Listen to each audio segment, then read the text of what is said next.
Hello, this is Robert Rickover at Body Learning, and today my guest is Robin Marcus, who is an Alexander Technique teacher who lives in Atlanta, Georgia. She is also a music education consultant, has quite an extensive background in the field of music education. She teaches Kodai certification and we're going to ask Robin to explain what that is in a second, at Webster University in St. Louis, at George Mason University in Fairfax, Virginia, and she is the Potomac Arts Academy Summer Kodai Program Director. And we're going to talk today about the general field of the Alexander Technique and its role in music education. Robin, welcome to the show. Thank you, Robert. It's nice to be here.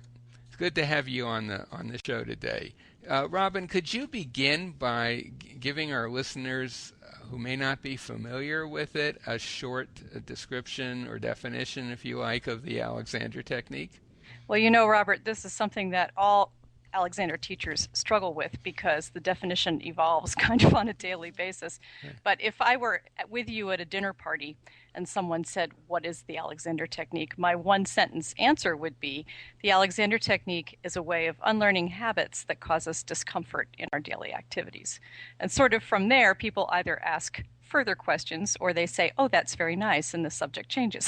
Yeah, I've certainly had that experience, and I think the key word there might be unlearning. That is, the Alexander Technique is really about letting go of patterns that are in the way, and not so much learning new things as letting go of old things and letting better patterns emerge from that. I mean, it's not totally that, but that's certainly the emphasis, I think. I would agree with you, and I think the emphasis has to come on awareness in order for people to understand what those patterns are that they've acquired in the first place. So, absolutely. Awareness is central. Learning to be aware of what you're doing. And a lot of people, as I'm sure you know, and pretty much any Alexander Technique teacher would say, are not particularly aware, or they may have false ideas about what they're doing. And also, just I think for our audience, maybe a very short description of what the Kodai, is it a method? Kodai method is? yes, it is. It's a Hungarian system of music education that came to this country in the 70s, which teaches children to learn music literacy through folk music of their native country. Mm-hmm. So what I do in the summers is train music educators to learn to teach this method back in their classrooms to their children. Okay. Now, we've covered those basics, and I think a lot of musicians have at least heard of the Alexander Technique. It has a pretty good reputation for being helpful for musicians who are having performance issues or pain issues, repetitive strain injury issues, that sort of thing. But we're going to emphasize today music education, and maybe you could begin by saying just what you think the role of the Alexander Technique could be in that particular field. Well, I think music educators have all of the issues that performers have. Certainly, we have both singing and speaking issues. So we have the issues that actors have as well as the issues that singers have. Music educators are often singing rigorously all day long from 8 o'clock in the morning till 3 o'clock in the afternoon. Many times they're at a piano or at another performance instrument as well. And we have sort of all of those issues that arise with vocal tension, overuse of the voice, having to raise the voice to speak over children sometimes. Many times music educators are on their feet all day, so they have sore feet and plantar fasciitis and varicose veins and all of those issues that come along down there. And I think the main complaint of music educators, at least all the ones that I know, is their shoulders. They have tremendous tension that they carry around in the trapezius area. Hmm. And we had talked very briefly before starting. You wanted to mention a specific example of some recent teaching you've done, I believe, with conductors. Yes. Maybe you could elaborate on that a little bit. Absolutely. In the summer course that I teach, we just finished a course on rather conducting and Alexander technique, and so I was able to work with quite a number of conductors who ranged from both elementary school all the way to high school, and look at their conducting technique from an Alexander point of view. Most of them were fine conductors, but they were using their arms in a way where their shoulders were very much forward out of the arm socket. They were not grounded. They were leaning forward on their toes, very often into the children. And the change in the sound that is possible when a person becomes grounded and when a person gets into their back is an absolutely amazing thing that can happen to the sound of the choir and to the actual support network that goes back and forth between the conductor and the choir. Yeah, and I've worked a bit with conductors over the years, and I've noticed the same thing that basically all eyes are on the conductor, and the orchestra or the choir or whatever are getting a lot of visual cues from how the conductor is using his or her physical mechanism, his or her body, as they conduct. And if a conductor is adding some tension, and of course you mentioned specifically around the shoulders and arms, that tension, whether they like it or not, is very likely to be picked up on and unconsciously imitated by the people they're conducting.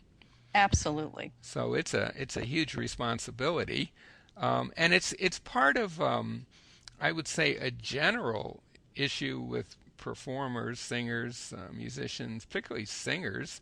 A singer gets up in front of an audience, and if the singer is creating a little extra tension in order to sing, at some level, their audience senses and a little bit absorbs that tension, and it gets in the way of their enjoyment of the performance. It certainly gets in the way of the creation of the performance.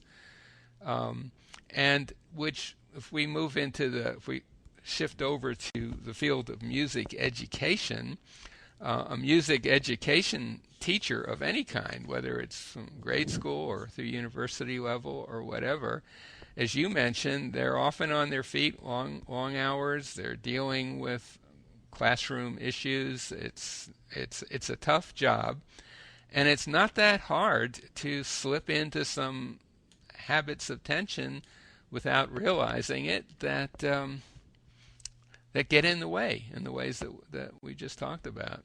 Absolutely. And the other thing that music educators have to be constantly aware of is that you are always providing the model for your students to imitate. So whether that's modeling breath and phrasing, whether that's modeling vocal support and a round tone, all of those things that happen, even in an instrumentalist, it's still modeling the type of technique you would like those students to imitate. So if you then layer your own layers of tension on top of that, sometimes the model that you may think you're presenting is not really what you're communicating. Yes, and I think it's interesting that the developer of the Alexander technique, F. Matthias Alexander, he was talking about childhood education at one point in one of his books, and he makes the point that children are incredible imitators of people around them, and there's like another problem layer here is that they are particularly good at imitating extremely harmful patterns or odd patterns of movement. Absolutely. If I could tell a little story about that. I once observed a choir. My choir was singing in a choral festival. It was an elementary school age choir, and it had two directors. And one of the directors got up, and when she conducted the children were grounded and their sound was round and their mouth shape was round and the sound was absolutely gorgeous. When the other director got up, something shifted in the children's posture. Their heads came forward, their feet came off the ground, and they looked like a bunch of little floating heads hanging out of windows. I mean, that's the only way I can describe it. Mm-hmm. And the entire sound of the group changed completely. But Mm-hmm. those children, the very same children, were able to go back and forth between these two conductors because they switched frequently during their program. Mm-hmm. It was quite amazing to see. Yeah, and children, especially young children, are are incredibly quick to pick up on the patterns of adults around them and adults who are teaching them or conducting them, Yes, indeed. perhaps even more dramatically than adults would be.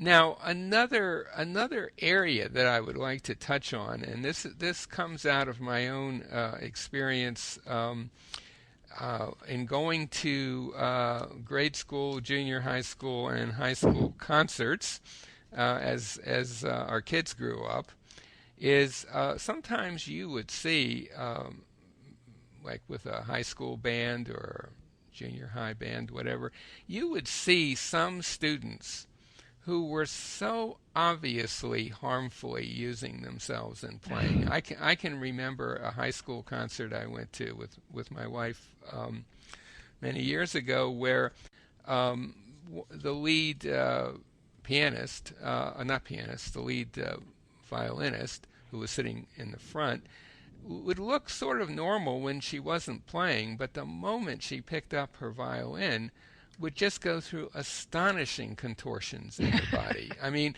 Yeah.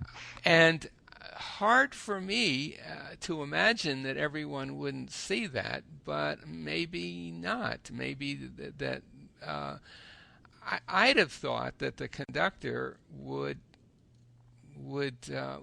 take her aside and say, you know, you really, if you have any interest in doing this for any length of time and you don't want to injure yourself, you might want to seek out some method of letting go of that. You would think. Sometimes, though, those students are studying privately with Hmm. another teacher, and I know from my own experience, they will come in and you will say something about their technique, and they will say, "Oh, but my private teacher wants me to do this," whether that's true or not. Hmm. So sometimes a call to the private teachers in order just to discuss this child. Well, you know, among the many challenges in the Right. field. Although in this case, I have to say, I can't imagine any teacher suggesting that she do what she was in fact doing. It was just No. outrageously distorting of her whole body. Now, she was a Mm, good violinist. That's the thing. She had talent, right. and it just. I remember sitting there hoping and praying that she wasn't planning on making a career of it, or at least not without addressing that issue.